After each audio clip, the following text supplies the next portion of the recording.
Hey, Michael Church with Crawl Space Ninja. I am here with Andrew Davis and Skylar Witt of Wilmington, North Carolina. They are our newest franchise owner, our newest addition to the Crawl Space Ninja family. And today, we're going to talk about if you're thinking about putting in an interior drain inside the crawl space, should you take that drain and just take it to daylight, or should you add a sump pump?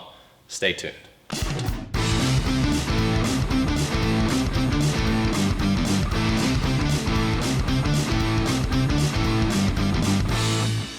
So if you're new to Crawl Space Ninja, we hope you'll subscribe to our YouTube channel and ring that notifications bell, and also make sure you follow us on Facebook so you can hear the latest and greatest that we have to offer about crawl spaces, basements, and molds and waterproofing and different things like that. All right, Andrew and Skylar, appreciate y'all being with me. By the way, I'm 6'1", big fellas right here, okay?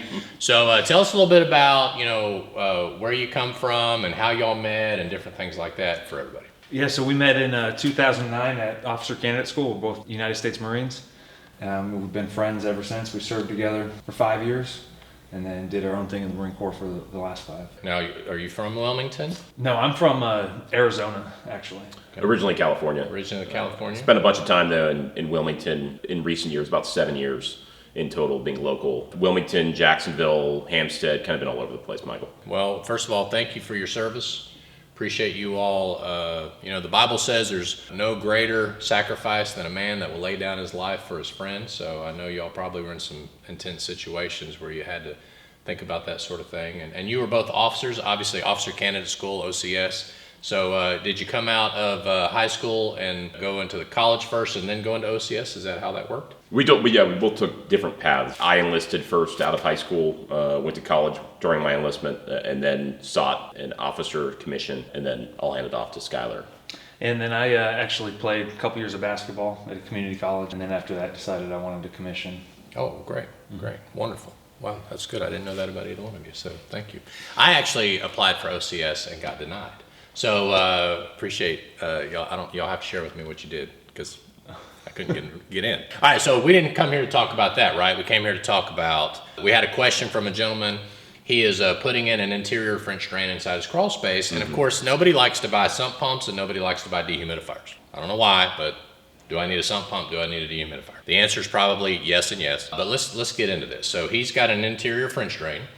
And he wants to take that interior French drain, punch a hole through the foundation, and take it to daylight outside to not install a sump pump basin. Sometimes you could do that, but most of the time we don't do that. Now, you all being in Wilmington, you're really close to sea level, so it would be very difficult. Andrew, you want to share your thoughts on that? Yeah, absolutely. So in addition to wanting to limit the number of holes you're making in a wall and carrying lines outside, part of the issue on the coast is there is no change in elevation in most of the homes. So that being said, what that gentleman would require is gravity to feed the water out of his crawl space. Unfortunately, unless you dig further down, you're not going to get the gravity that you need to get the water out. So in that case specifically, a sump pump would absolutely be necessary to accomplish that. That's correct. Now, us being in East Tennessee, obviously we have mountains and hills and all that sort of thing. So if you had a home where the crawl space was level and then you had the front of the house going down, so you're on a hill or something like that, that could be possible. That's correct. Some additional issues that you're going to have, though, is the mower, any kind of lawn care. If you have a gravity fed, it's going to be more difficult to keep that system up or maintain your lawn. So having something that's pumped out, that's below ground, would be a lot better. That's right, because the more the angle, the faster the water will flow out. And that's the beauty of the sump pump, is they are designed to discharge 4,800 gallons per hour or more, or less, depending on the type of sump pump that you use. So how much water can discharge from gravity? Well, that depends on the slope of the pipe. And you mentioned it being out in the yard. Now, of course, we always recommend a pop-up emitter, which if you're doing it yourself, you can get it on our DIY store, and I'll put a link to that down below. But if we've seen a lot of companies and DIYers just like stick the pipe in the ground. They got this big 4-inch corrugated pipe sticking out. What do you think can climb into that 4-inch pipe if it's just like dangling out there in the yard? Probably not me, Michael. Right.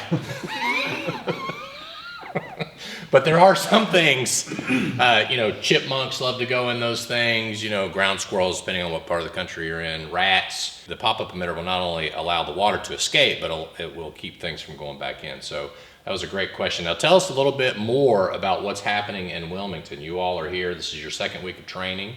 We've Right. actually received a record amount of rainfall this year. I got a call from a customer yesterday, actually, in Wilmington, that is concerned about his crawl space right now because of the amount of rainfall that he's had. So controlling moisture and getting stuff out of the crawl spaces is going to be key. We have a interesting situation because we don't have the hills that you have here in Tennessee. Right.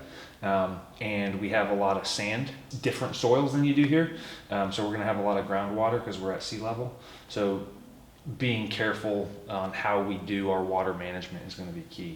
When you have that hydrostatic pressure like you do in Tennessee, bringing water from the sides, that water management just around the outside of the house is really important. Right. But if it's going to be mostly seepage and groundwater coming up, we're going to have to do some more interesting things like a grid system throughout the crawl space to make sure we're capturing the water that's coming up in the middle, getting it to the outsides, and then pumping it out of the crawl space. That's a good point. So water travels easier through sand versus clay. We have clay, so the water tends to stay below ground a little bit more here. But with you all, the rain levels come up or the sea comes up or whatever, and it causes all boats to rise, for example, right? Yeah. The tide causes them all to raise. In places like Hampstead, Porter's Neck, Leland, we're at the water line. When the rain falls, it's not going anywhere. That active soil zone is small. So you have that 8-foot active soil zone, but the amount of distance that the water has to hit going through the ground Right. before it wants to come up through the bottom of the house is a lot smaller in Wilmington in the areas we're at because we're so close to the water line. Right. And you all have more than just crawl spaces. You have slab, and that's pretty much it, right? You're either built on slab or you're built on crawl space. So if you've got a house that's on slab, it still has a potential flooding issue. So you could trench and sump pump the outside of that house as well. Is that correct, Andrew? We could, yes, absolutely. Managing the water down in Wilmington and the surrounding areas is incredibly important, as Skylar was discussing.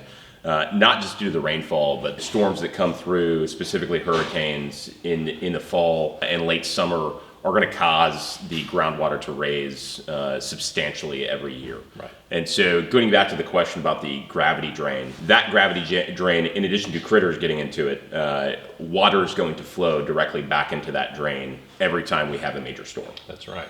That's a good point because it is the lowest part. So water's going to actually have a potential of making its way back into the crawl space if it's not properly done. Now, I think you and I had a discussion about water in Charlotte, rain in Raleigh actually affecting you all too. Is that correct? Because of how the mountains push the water towards the coast. That's correct. Is that right? Andrew talking about the water levels rising when storms come. So that just raises all the groundwater that you might not see with your eyes, but it's there and it's adversely affecting crawl spaces if you don't have a water management system in place. Right. And of course, having a dehumidification. And the beauty of Skylar and Andrew going through our training is when they're done, they're going to be doing the crawl spaces exactly the way we do them here, with some exceptions because of soil and elevation and things like that that'll be unique to their area, okay? And I think it's important to make sure that if you've got a house in the Wilmington area and you're seeing a lot of heavy rains and things like that, you might want to call them out to take a look and do a water drainage assessment around the yard, but also inside the crawl spaces. That'd be a good advice for our viewers. Absolutely, Michael. Absolutely. So Michael Church with Andrew and Skylar from Wilmington, North Carolina, and we hope you make it a happy and blessed day, and we'll see you later. What was that, Blossom? Is that a thing? Am I okay? What about mine? Technically. My goodness. I'm working towards that. That's amazing. I'm up to 35 push-ups. That's as far as I've gotten.